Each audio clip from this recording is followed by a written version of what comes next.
거물들이 등장을 하는 거죠. 그렇습니다. 우리가 말하는 정말 종로 혈전 울어도 많이 울 겁니다. 많이 울게 되겠죠? 네, 펑펑 울죠. 한교안 대표의 경우는 여기가 사지가 되는 거죠. 그래서 막 안 가려고 그랬잖아요, 마치. 두 후보 모두 안심하고 방심하고 할 수 있는 선거는 아닌데 제가 한 가지로 꿀팁, 핵꿀팁을 드립니다. 핵꿀팁. 예, 여러분 안녕하십니까? 시사저널 TV 시사 끝장입니다. 저는 시사저널 소종섭 국장입니다.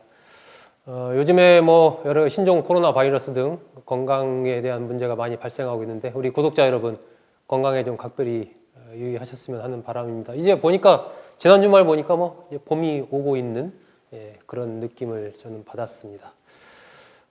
시사저널 TV가 새로운 코너를 하나 런칭을 했습니다. 배종찬 인사이트K 연구소장과 함께하는 여론 끝장입니다. 배종찬의 여론 끝장.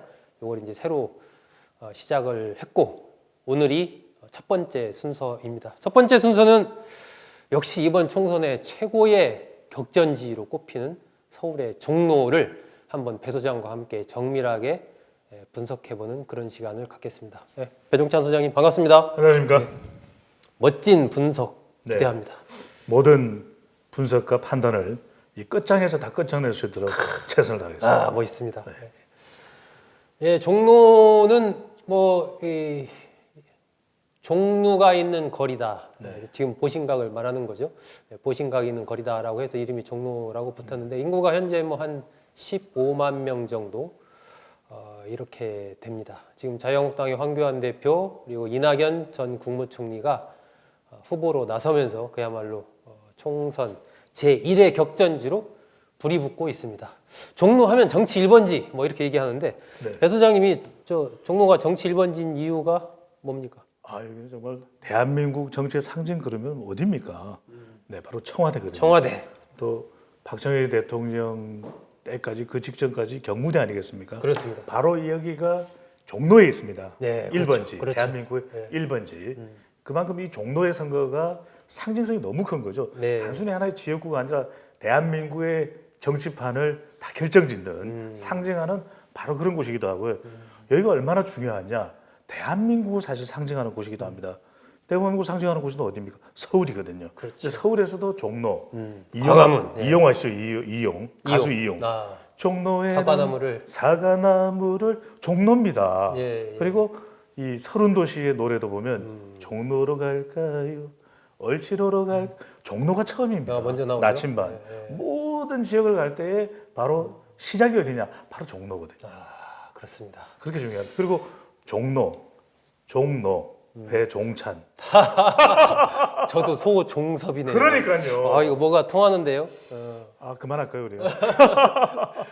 네, 종로에는 뭐 우리 궁궐에 4대 궁궐이 종로에 또 있고 종교의 본부도 종로에 많습니다. 불교, 조계사, 기독교도 이제 처음 교회가 세문안교회 종로에 있는 천도교도 또 종로에 있고 그리고 우리나라 모든 이제 도로의 기준이 된 도로 원표도 종로 지금 광화문에 있죠. 이런 식으로 종로는 이 종묘 사직이 다 있는 곳 아니겠습니까? 그렇습니다. 모든 것의 중심. 그러다 보니까 이제 정치의 중심. 그렇죠. 뭐 이렇게 되는 거고 처음부터 사실은 재헌의회 때부터 좀 이 종로가 정치 1번지로 좀 주목받은 그런 부분들이 좀 있죠. 그럼요. 여기 왜냐하면 거물들이 등장을 하는 거죠. 그렇습니다. 우리가 말하는 정말 종로 혈전. 그러니까 그 당시에 여야를 대표하는 거물들이 바로 여기에 출마하는 겁니다. 왜냐하면 전국적인 관심을 모을 수가 있고 그러다 보니까 각 정치 세력의 대표들이 여기에 출마를 해왔던 것이죠. 그렇습니다.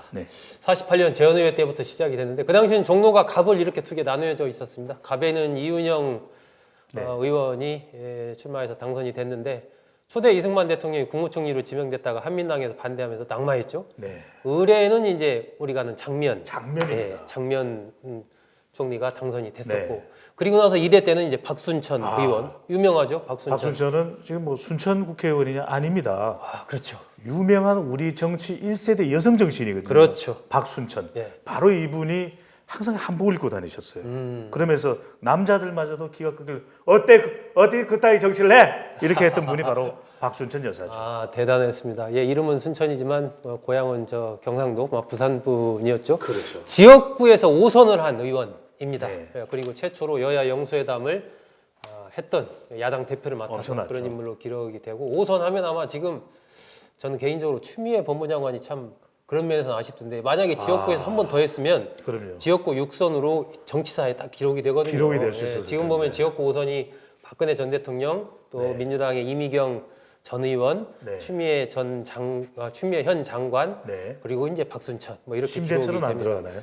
거기는 여성은 아니니까. 아니니까. 여성은 아니죠. 예, 예. 그리고 네. 이제 종로가 3대 때는 윤보선 대통령이 또 아. 종로 출신입니다. 처음 대통령이 이제 배출됩니다. 예, 그렇습니다. 여기서부터 이제 시작이 되고 네. 또 정일영 전 의원도 뭐 유명하죠.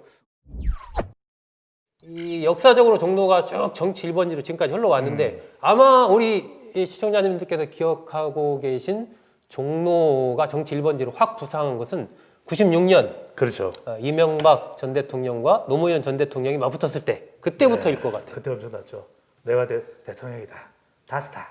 이랬던 그 이명박, 네. MB. 나중에 서울시장이 되기도 했고 대통령이 되기도 했죠. 그렇죠. 96년도 바로 YS 정부 때 출마를 하지 않습니까? 그렇죠. 바로 여기서 당선됩니다. 그 야망의 네. 세월 그 당시 뭐 TV 드라마도 아주 인기를 끌었었죠. 대단했습니다. 그런데 내가 이명박이다 이러면서. 맞아요.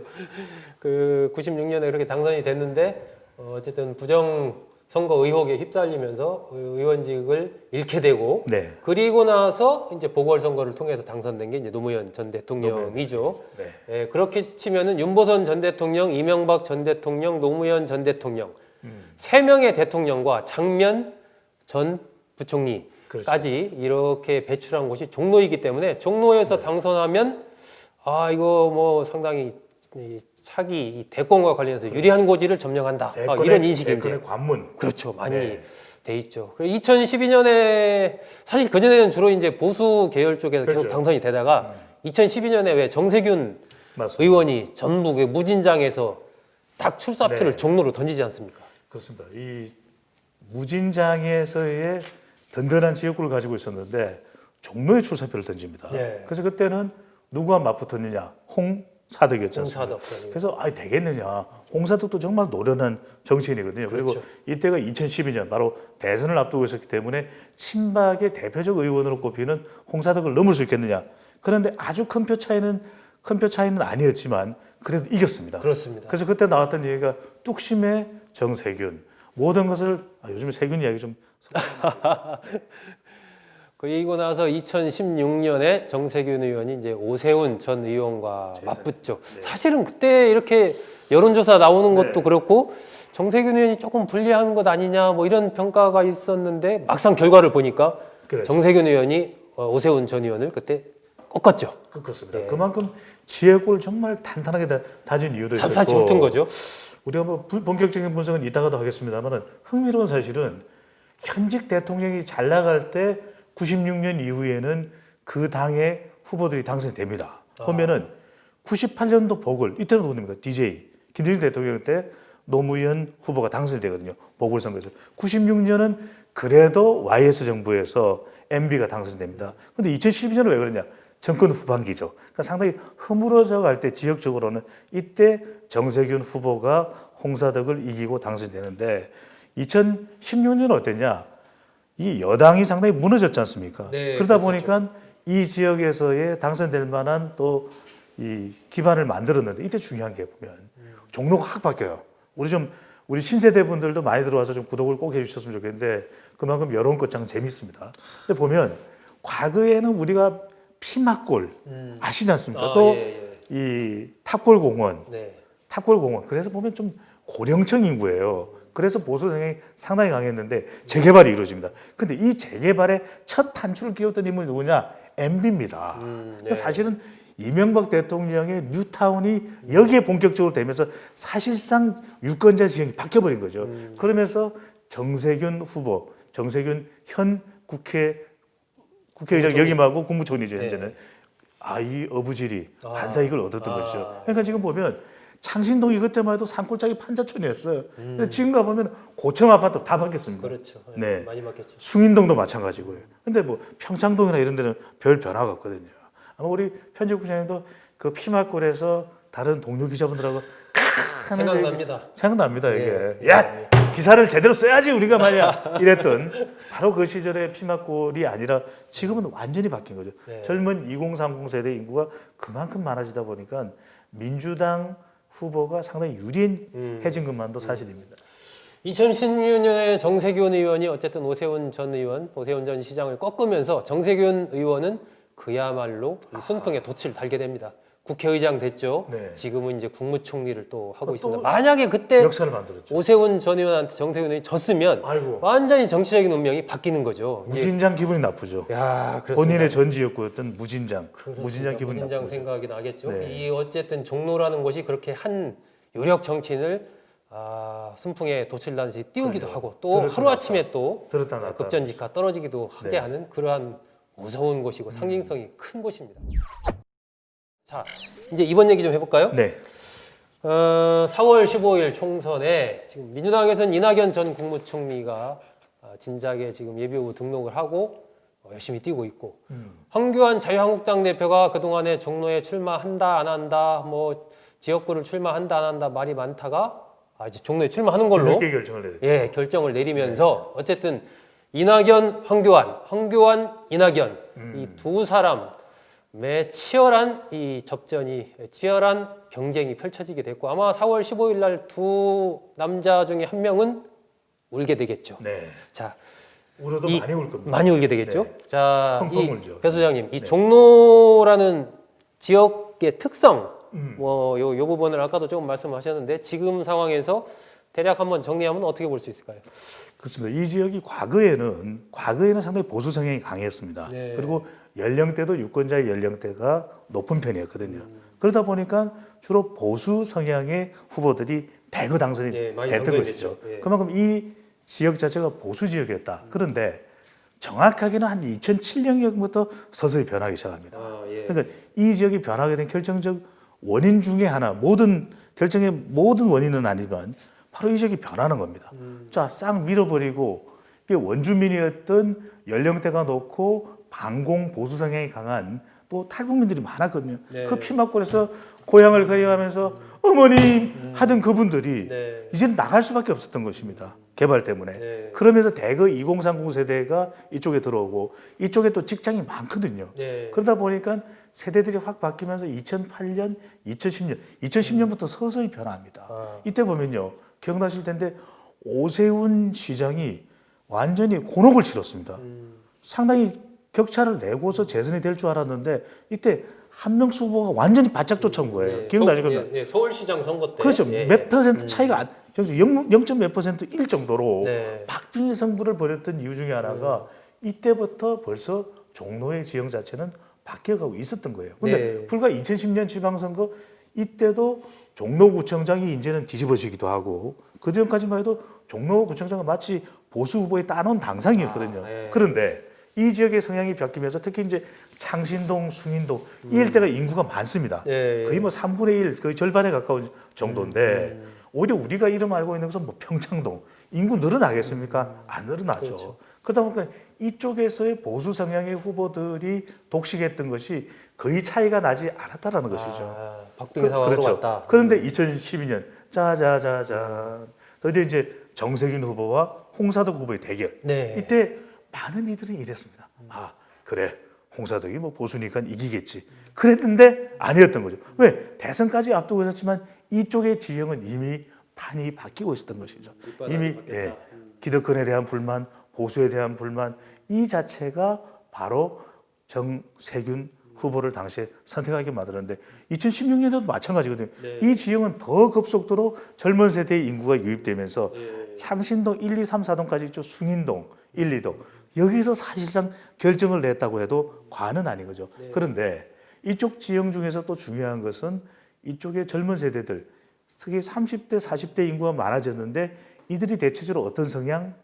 반보수적인 성향이 강했다는 겁니다. 반박근혜. 네. 그러다 보니까 이들이 2016년에는 오히려 실제 뚜껑을 열고 보니 오세훈 후보와는 상당히 표차가 있었거든요. 그런 만큼 이쪽 지형이 바뀐 것조차 모르고 당시 오세훈 후보는 좀 안심했던 것 같아요.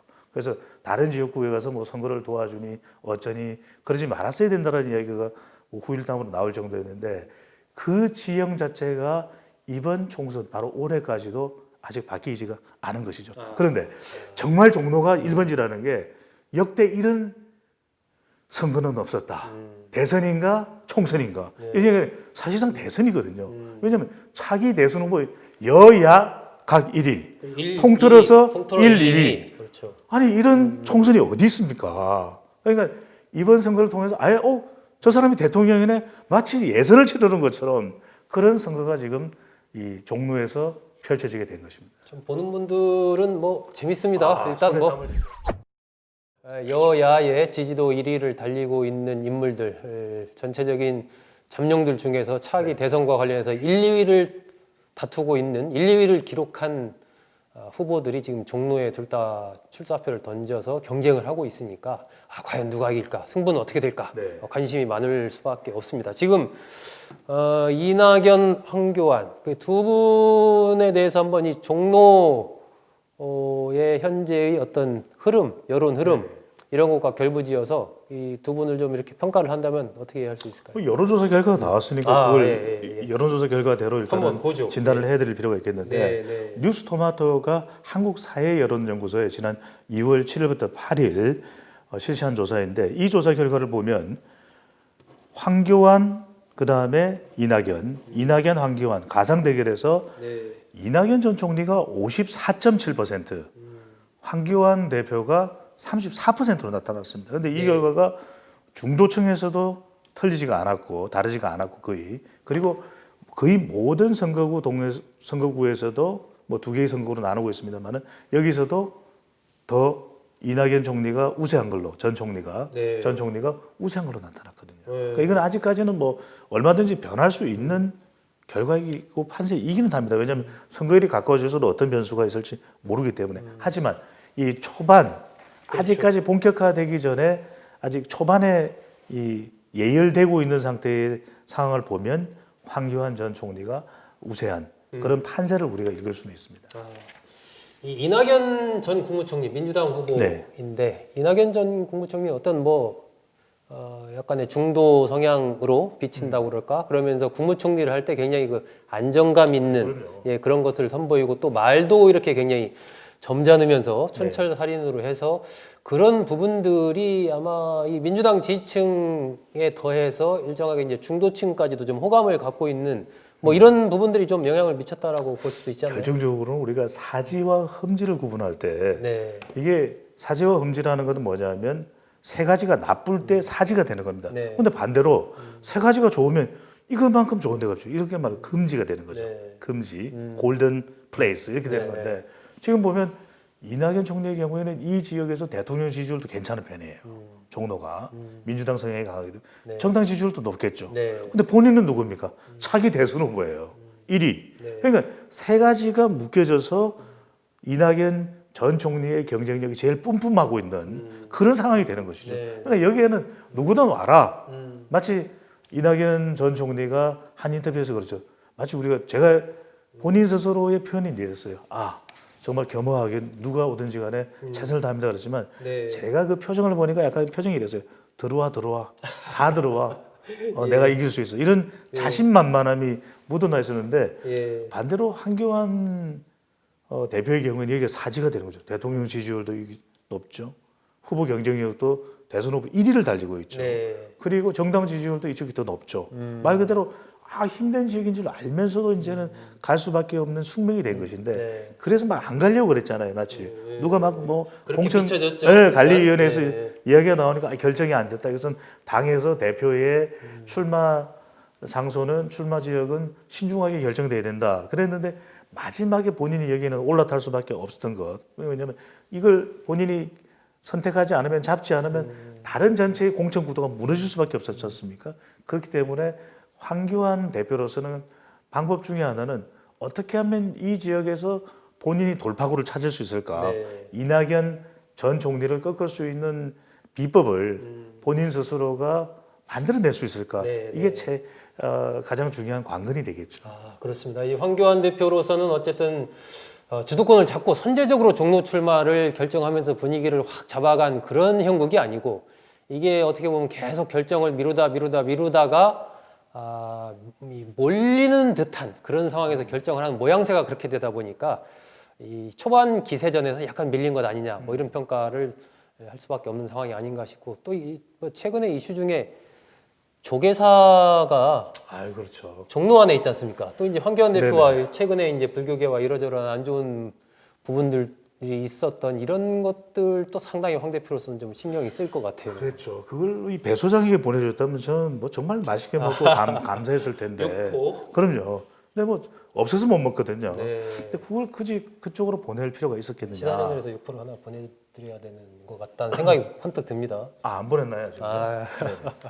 보낸 줄 알고. 네. 네, 근데 이게- 여기서 이제 핵심적인 건 뭐냐면 결국 황교안 대표로서는 이 지역에서의 선거가 매우 중요합니다. 근데 두 후보 사실은 공이 오히려 어떻게 따지고 보면 지금 현재의 판세 속에서는 황교안 대표가 큰 부담을 지고 있는 것이 이 선거의 당락만 중요한 게 아니거든요. 지역에 본인은 전체 선거를 견인해야 되는 또 책임이 있습니다. 네. 물론 이낙연 총리도 책임을 공동으로 가지고 있지만 이낙연 총리의 경우에는 전 총리의 경우에는 또 당 대표가 따로 있거든요. 네. 불출마를 선언한 당 대표가 있기 때문에 좀 나누어질 수 있겠지만은 황 대표로서는 본인이 여기서 전체 선거의 결과까지도 책임을 져야 되는 성적표를 또 좋게 받아야 되는 네. 이것까지도 부담이 되고 있기 때문에 이 단 종로 한 곳의 선거에만 머무르지 않는다. 이것 자체는 상당히 부담이 될 겁니다. 네.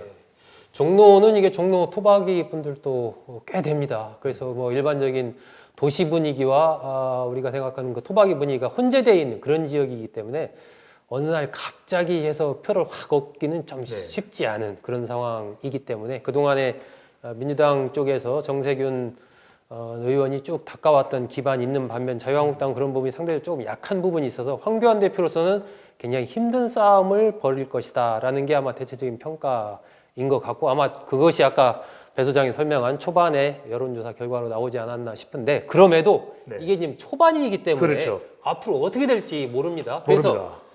어떤 변수가 이 종로 선거에서의 어떤 변수가 앞으로 발생할 수도 있지 않습니까? 당연히 발생할 수 있습니다. 어떤 게 있을까요? 이낙연 전 총리라고 해서 지금 초반 판세가 일견 유리해 보이는 것이 마냥 반갑지만은 않은 겁니다. 네. 왜냐하면은 지금 일반적인 예상은 우리가 절대 이제 선거의 이 결과를 단정 지을 수는 없습니다. 그러니까 일견 여러 가지 지표상으로 유리해 보이는 거, 나 된 것 아니냐, 거의 된 것이다. 그렇다면 다른 지역에 가서 좀 도와줘도 될 것 같은데 섣불리 이랬다가 본인의 지역구가 흔들리게 되면 사실 본인의 미래, 바로 네. 대권까지도 흔들릴 수밖에 없는 위협에 처할 수가 있는 것이고요. 네. 또 하나는 뭐냐? 상당한 격차가 좀 어느 정도는 나줘야 네. 본인이 압도적으로 대권 가도록 달려갈 수가 있거든요. 왜냐하면 친문도 아닌데다가 종로에서의 선거 결과가 아주 확고하지 않으면은 흔들릴 수가 있습니다. 이낙연 전 총리 가지고는 이제 우리가 대선까지 가는 건 조금 무리일 수 있겠는데 이게 또 부담이 되는 겁니다. 그러니까 예. 이게더라도 본인은 워낙 주변에서 좋다 그러니까 이것 자체도 상당히 부담이 될 수밖에 없거든요. 근데 또 하나는 중요한 것이 뭐냐?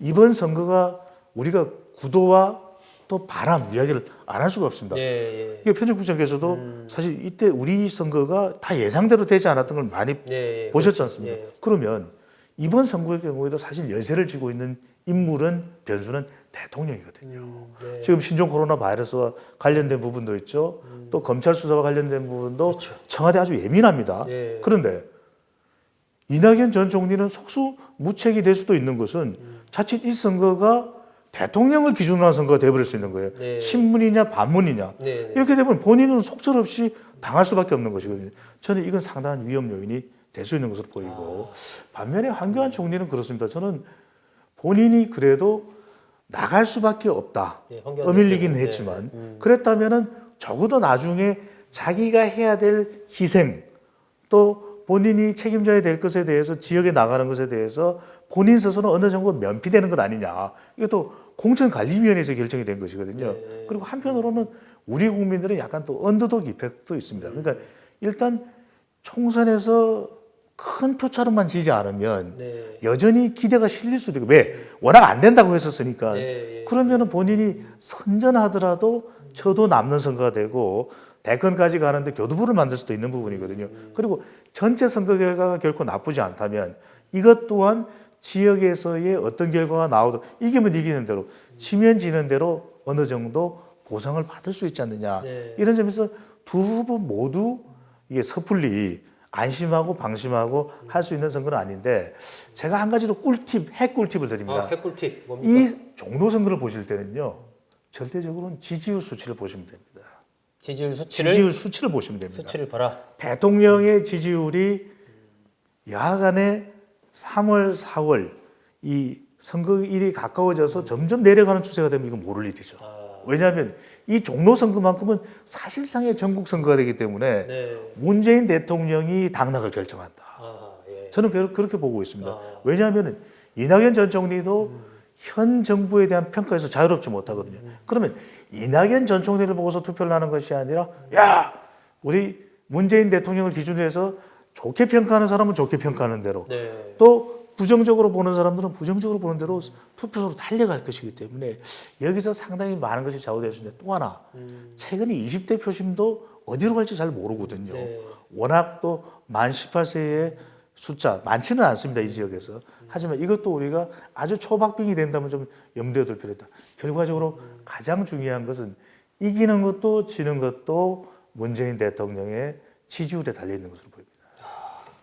이렇다 보니까 지금 이제 여야 황교안, 이낙연, 황교안 두 후보는 1차적으로 이제 프레임 싸움을 시작을 했습니다. 황교안 후보는 이 종로 선거는 황교안 대 문재인의 싸움이다. 지금 이렇게 프레임을 가져가고 있고 반면 이낙연 후보는 뭔 소리요? 이거 국회의원 선거는 지역 발전을 누가 가장 할 수 있느냐? 이것이 중요하다라면서 지역 발전을 강조하면서 여당과 원활하게 소통해서 지역을 발전시킬 적임자는 나다.